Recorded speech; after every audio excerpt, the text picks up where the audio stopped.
This is video 1 on Pip. I may do another video on Pip, but we'll see. This is video 1. So, advice to the actor playing Pip.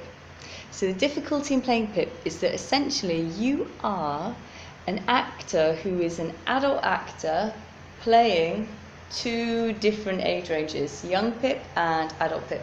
But actually, the whole time on stage it's meant to be adult Pip who then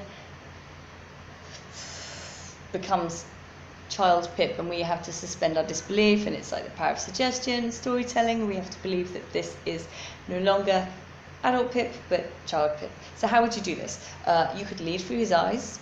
When he's being child Pip, you can make him shrink inwards using his posture so that his shoulders go up and he looks more diminutive and small and threatened and intimidated, as we know he is when he goes to Satyr's house.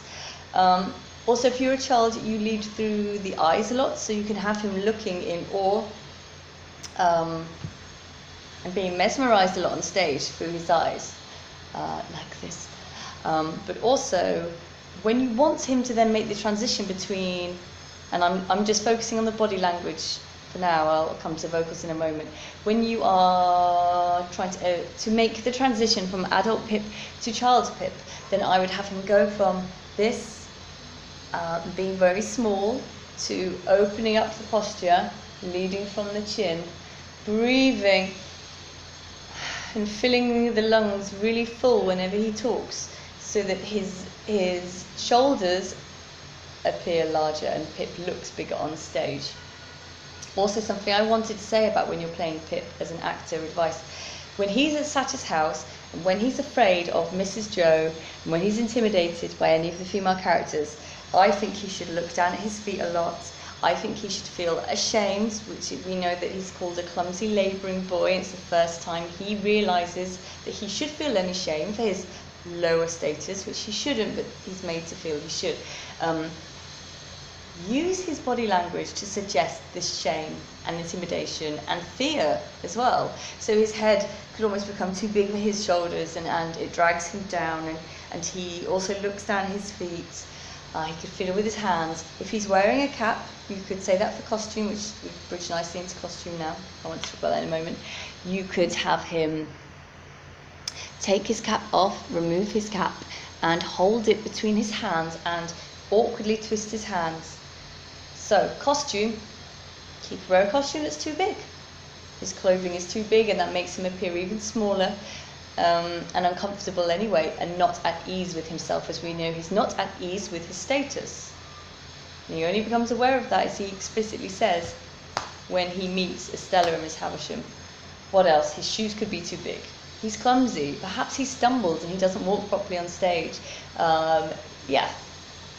So clumsy, ashamed, intimidated, childlike. Have him look down. His vocals, stammering, stuttering, when he's the child Pip, being unsure, uncomfortable, frightened. But also, when you want to show that he's a gentleman, so when you want to make that transition back, and I've talked about quickly gloss, just quickly do a quick gloss over what you can do, because I don't want this video to be very, very long. With his vocals, therefore, when he is older Pip, I think you could talk in much more of a gentlemanly, refined, standard English manner. The accent could change to reflect his changed social status. So you could do that. And then when he's being child Pip again, answering as child Pip to Joe, you could have him respond in very small child's voice, but also with an accent that sounds like Joe's. So you've got your accent, you've got your fluency and pace. You could have him stammer a little bit, talk really quickly or really slowly. When he's the gentleman, he could be a lot more considered, and his language more clipped. And standard English pronunciation would have changed, posture would have changed. That would help. And instead of leading through his eyes or putting his head down a lot to emphasize that he's frightened or intimidated or ashamed, you could have him leading from the chin. When he's older Pip, a bit more, and his posture would be bigger. Anyway, so those are just some pointers for advice for being Pip. I'm sure we'll go over more in class. If I think of anything more, I will add it, but that's it for now.